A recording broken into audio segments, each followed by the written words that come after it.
बिस्मिल्लाहिर्रहमानिर्रहीम। अस्सलाम वालेकुम नादरीन, आप यूट्यूब चैनल देख रहे हैं। मैं इमरान खान हूँ। आज़ाद कश्मीर में आज इलेक्शन का दिन था। सारा दिन हम चेक करते रहे। मीरपुर से इसका आगाज किया गया। नवाज शरीफ ने बड़ा जोर लगाया, बिलावल ने बड़ा जोर लगाया और दावे किए जा रहे थे कि बहुत बड़ी तादाद में लोग निकलेंगे, लाइनें लग जाएंगी, लोग लाइनों में लग के वोट डालेंगे।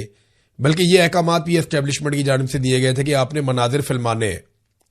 अगर आपके पास 100, 50, 200 वोटर है तो आप उसको लेकर जाएं, बजाय इसके कि वो वोट डाले उसको आप खड़ा करें लाइन के अंदर, लंबी कतारें आप शो करें, मीडिया के ऊपर विजुअल्स बनाएं ताकि वो फिर हम चलाएं पीटीवी के ऊपर और बाकी जो मीडिया उसको दें कि आप ये मनाजिर चलाएं। ARY हो गया, वो भी काफ़ी आजकल मदद कर रहा है बी टीम के तौर पे, और बहुत सारा मीडिया है जिसे ये हुक्म था कि आपने ये विजुअल चलाने जो आपको दिए जाएंगे, लेकिन वो विजुअल भी बने।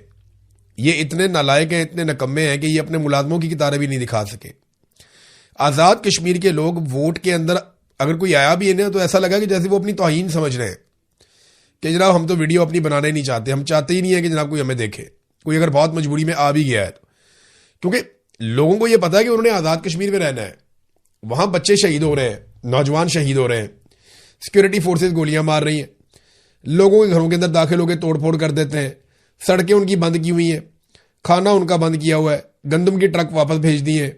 तो फिर आप जब इतना तंग करेंगे एक इलाके के लोगों को तो रद्द अमल तो उनका आएगा, और वो रद्द अमल हमने देखा। अब माजी की निस्बत जो टर्न आउट है या लोगों की वोट डालने की ख्वाहिश है वो ना होने के बराबर थी। ये बहुत ही कम लोग निकले वोट डालने के लिए। आज़ाद कश्मीर के इलेक्शन में एस्टेब्लिशमेंट ने जो ड्रामा करने की कोशिश की वो ड्रामा मुकम्मल तौर पे फ्लॉप हो गया। अब तक तो यही दिखाई दे रहा है। अवामी सतह पर इलेक्शन का मुकम्मल ही बाइकआउट था। बेशुमार मेरे पास पोलिंग स्टेशन की वीडियोज हैं। वो आज़ाद कश्मीर के लोग वहां पे खड़े होकर वीडियोज बनाते थे और बताते थे देखो कोई भी नहीं आया, ये देखें हम खड़े हैं, ये इतने घंटे हो गए कोई भी नहीं आया, ये देखें इतने घंटे और गुजर गए कोई भी नहीं आया। तो अलग अलग पोलिंग स्टेशन से लोग बनाकर भेज रहे थे। अब नाज़रीन, पाकिस्तान तहरीक इंसाफ ने जो फैसला किया था बाइकआउट का, बहुत सारे लोग इस पर तनकीद भी कर रहे थे, वो फैसला दुरुस्त साबित हो गया तहरीक इंसाफ का, और उनका फैसला साबित किया वक्त ने कि लोगों ने दिलचस्पी नहीं ली इंतखाबात में। अगर तहरीक इंसाफ भी इंतखाबात लड़ती तो कुछ थोड़ा बहुत और लोग निकल आते, लेकिन ओवरऑल ये इंतखाबात जो है वो इनकी कोई हैसियत या कोई साख नहीं है।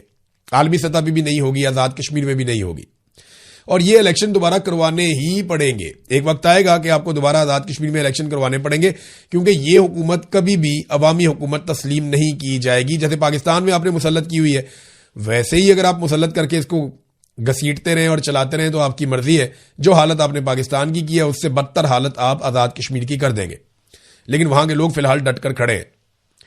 आज जो लॉन्ग मार्च है, कल लॉन्ग मार्च निकला, वो वहां मीरपुर से ऊपर चले गए पूंछ की तरफ, और आज मुजफ्फराबाद की तरफ जा रहे हैं लॉन्ग मार्च के काफिले। लोग मुजफ्फराबाद की तरफ बढ़ रहे हैं, देखते हैं कि उनको कैसे रोका जाता है, वहां जाके वो किस किस्म की हिकमत अमली अपनाते हैं और कहां जाकर बैठते हैं, और मुजफ्फराबाद के लोग किस तरीके से रिस्पॉन्ड करते हैं। ये सारी चीजें हमें आने वाले चंद घंटों में पता चलेंगी। लेकिन पाकिस्तान तहरीक इंसाफ ने एक स्टेटमेंट जारी किया। उन्होंने कहा जी, आज़ाद जम्मू कश्मीर में आज होने वाले इंतखाबात इस हकीकत को बेनकाब कर रहे हैं कि अवाम का इस इंतखाबी अमल पर एतमाद तकरीबन खत्म हो चुका है। पोलिंग स्टेशन पर वोटर की तादाद ना होने के बराबर है, जबकि दूसरी जानिब अवाम की एक बड़ी तादाद अपने हुकूक और मुतालबात के लिए सड़कों पर मौजूद है। यह मंजर इस बात की वादे सबूत है कि हुक्मरान जमातें अवाम का एतमाद खो चुकी हैं। अच्छा, फिर उन्होंने कहा अफसोस की बात है कि आज वही जमातें इंतखाबी मैदान में मौजूद हैं जिन्हें अवाम पहले ही मुस्तरद कर चुके हैं। मुस्लिम लीग नून और पीपल्स पार्टी इक़्तिदार की बंदरबांट में मसरूफ हैं, जबकि कश्मीरी अवाम अपने बुनियादी हकूक, मसाइल और हकीकी नुमाइंदगी के लिए आवाज बुलंद कर रहे हैं। बहरहाल आज़ाद कश्मीर के अवाम ने मुकम्मल तौर पर इन इंतखाबात को मुस्तरद कर दिया है, और अब इनकी कोई कानूनी, आईनी या इखलाकी हैसियत या साख वो बाकी नहीं रही। अब आ जाए नादरीन एक और खबर की तरफ। यह भी खबर बड़ी इंपॉर्टेंट है। इसमें अक़वाम मुत्तहिदा की जानिब से इमरान खान साहब को लेकर एक मुतालबा किया गया है। ये एलिस जे एडवर्ड, ये अक़वाम मुत्तहिदा की स्पेशल रिपोर्टर हैं टॉर्चर के हवाले से, उन्होंने एक स्टेटमेंट जारी किया। इन्होंने लिखा जी कि former prime minister Imran Khan now held in near total solitary for 33 months in a small windowless cell under 24/7 CCTV।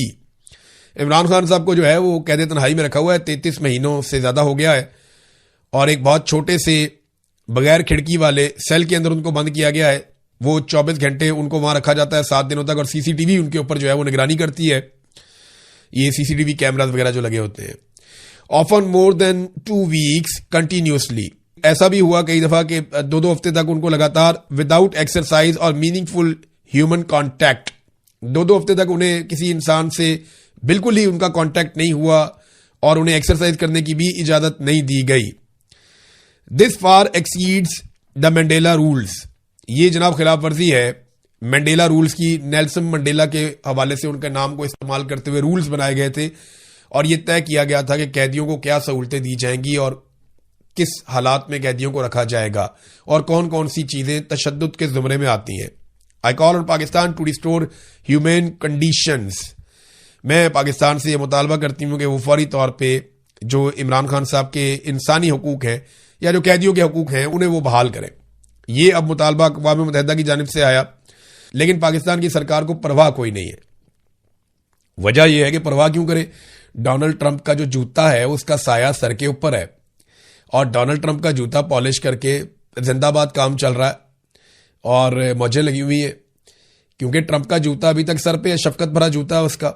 अगर ट्रंप अपना जूता उठा ले सर के ऊपर से तो फिर इनको धूप लगेगी, फिर इनको मुसीबत पड़ेगी, फिर इनको अक़वाम मुत्तहिदा के स्टेटमेंट से भी फर्क पड़ेगा, यूरोपीय यूनियन के स्टेटमेंट से भी फर्क पड़ेगा, एमनेस्टी इंटरनेशनल के स्टेटमेंट से भी फर्क पड़ेगा। लेकिन जब तक डोनाल्ड ट्रंप ने अपना शफकत भरा जूता और उसका साया इनके सर पे रखा हुआ है तब तक इन्हें परवाह करने की जरूरत नहीं है। देखिए ना, मैंने थोड़े दिन पहले खबरदार किया था और मैंने बताया था कि जेल के अंदर एक औरत है जिसका नाम है नादिया ख्वाजा। ये जेल के अंदर बहुत ही इलीगल एक्टिविटीज करती है और ये जेल में बहुत ताकतवर औरत बनी हुई है और ये दावा किया गया, जो मेरे सोर्स ने मुझे बताया, कि ये ऊपर से लेकर नीचे तक सबको खिलाती पिलाती है और इस तरह की औरतों को इस्तेमाल किया जाता है जेल में पॉलिटिकल खवातीन को दबाने के लिए, पॉलिटिकल खवातीन को निशाने इबरत बनाने के लिए, और जो पॉलिटिकल खवातीन जिन्हें आसिम मुनीर साहब के गुस्से ने जेल में बंद किया हुआ है उन खवातीन की जिंदगी अजीरन करने के लिए। मैंने ये सारी चीजें बताई थी और मैंने तब ये कहा था कि आईजी को इसके ऊपर नोटिस लेना चाहिए, होम सेक्रेटरी को इसके ऊपर नोटिस लेना चाहिए और जो मुतल्लिका अफसरान है वो इस सारी चीज को चेक करें। ये बहुत बड़ी ज्यादती है कि पॉलिटिकल कैदियों को, जिनके सिर्फ पॉलिटिकल व्यूज की वजह से वो जेलों में है, आप उन्हें जराइम पेशा अफराद के उनके सामने आप फेंक दें और जराइम पेशा अफराद जो चाहे उनके साथ सलूक करते फिरे या उनके साथ बदसलूकी करें। अभी ये इंसिडेंट हो गया बहुत अफसोसनाक, इसको पाकिस्तान तहरीके इंसाफ के जनरल सेक्रेटरी सलमान अकरम राजा साहब ने और बहुत सारे और लोगों ने इसको रिपोर्ट किया है। पता यह चला कि जो नादिया ख्वाजा नामी औरत है, मैंने पहले खबरदार किया था और वही हरकत हुई है। ये औरत 10 खवातीन के साथ बैरक में दाखिल हुई। अब बताएं ये कैसे आ सकती है 10 खवातीन को लेकर? जेल के अंदर ऐसे तो नहीं होता कि आप दंदनाते फिरें, आपका दिल कर रहा है आप इधर चले जाएं, इस बैरक में चले जाएं, उधर चले जाएं, ऐसे नहीं होता। अब ये 10 खवातीन को लेकर बैरक में दाखिल हुई तो आलिया हमजा साहिबा वॉशरूम से आ रही थी तो उन्हें गले से पकड़ लिया और तशद्दुद शुरू कर दिया। अब ये एक जानलेवा हमला है, आप किसी खातून का गला दबाएं तो उसकी मौत हो सकती है। तो फिर वहां पे जो बाकी पाकिस्तान तहरीके